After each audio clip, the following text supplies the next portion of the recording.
Welcome to this video where we'll explore the JAX library and learn how to quickly get started with it using Google's Colab. Since JAX is a Python library, you won't need much preparation to use it in your notebook.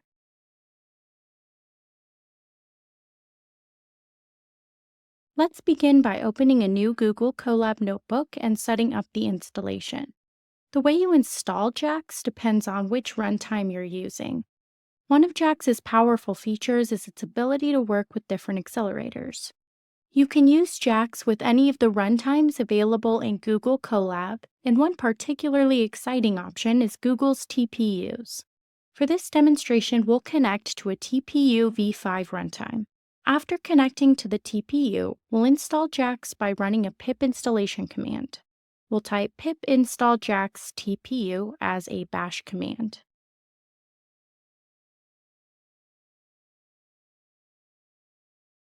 Once this command runs successfully, we can start using JAX. JAX works similarly to the Python NumPy library. We'll import JAX and give it the alias JNP. With this setup, we can write programs very much like we do with NumPy. We can use array creation functions, Python functions, operators, and various array attributes and methods. As an example, let's create what's called a SELU function. This function needs two parameters, alpha and lambda.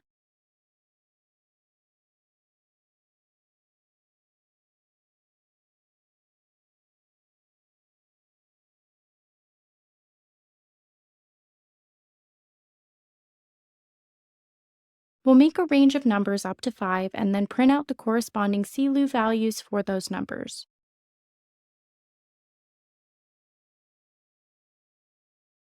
After seeing these values, we can also create a visualization of this function. To make a better looking plot, we'll change our range to use something called linspace. We'll set it to go from -5 to +5, and we'll use 200 points to make the SELU plot smoother. After saving the SELU function values, we'll create a plot using matplotlib to visualize our results.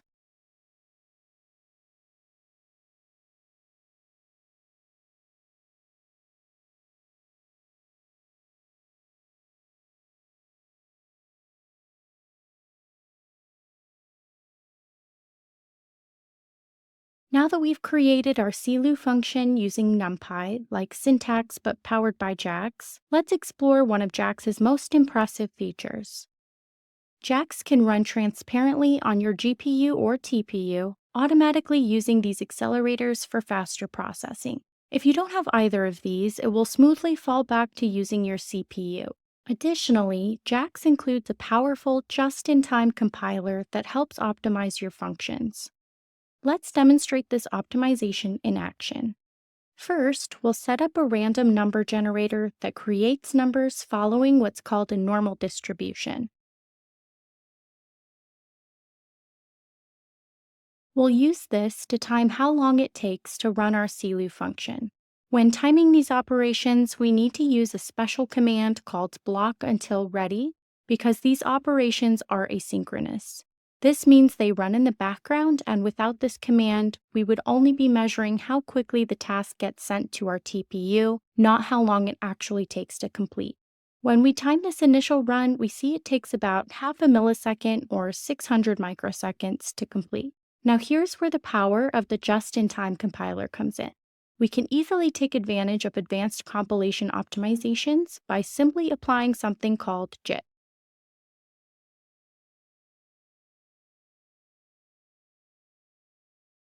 To use this feature, we first need to import it.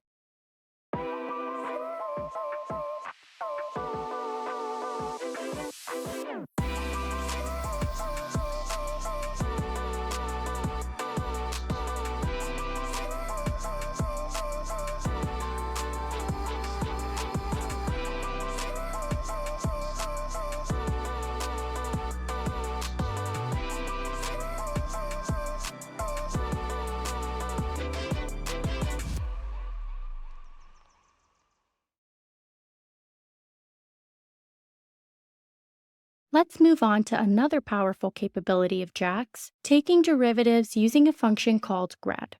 Like other machine learning frameworks, JAX makes it easy to perform automatic differentiation. We'll import the grad function and apply it to a sum of logistic functions over a small range of numbers.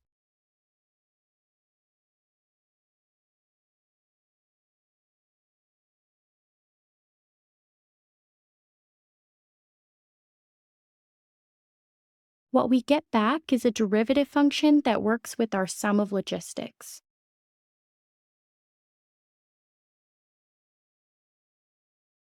This essentially gives us a second derivative function that we can evaluate at any point we choose. We'll try it out with a few specific points, evaluating at x values of 0, 1, and 2.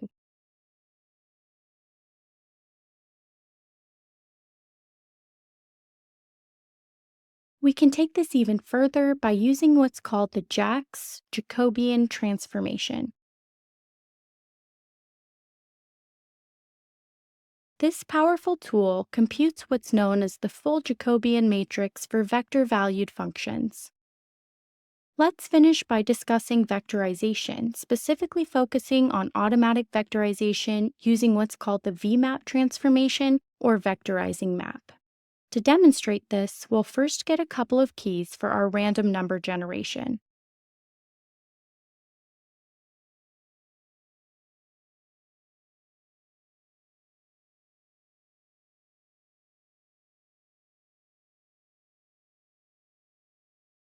We'll fill some arrays with normally distributed data and define a function called apply_matrix. This function returns the dot product of our top matrix with some input x. Now imagine we want to process this data row by row instead of mapping from a vector to a vector. To accomplish this efficiently, we'll create a Vmap version of our function and apply just-in-time compilation to it.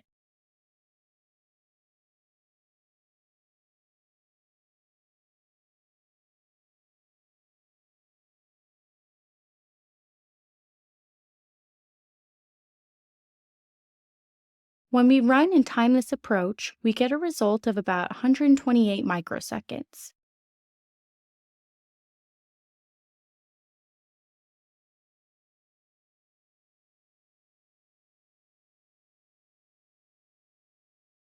To understand why this is impressive, let's compare it to a simpler, more traditional looping strategy. For the traditional approach, we need to use jmp.stack and apply our matrix for each value and what we call our batch 2x.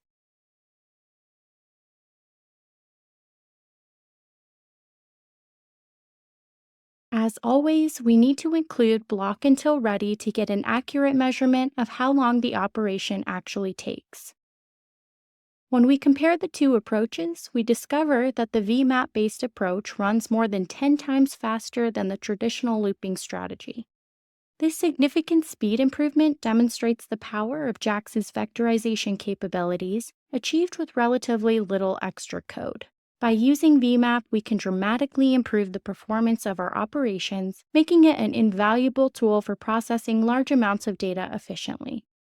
If you'd like to support the channel, consider starting a free trial of our new design tool, which is linked in the description, and let us know what you think. We'll include a link to the Getting Started documentation in the description as well. If you have any questions, please post them in the comment section and we'll do our best to respond. Thank you very much for watching to the end, and please enjoy responsibly.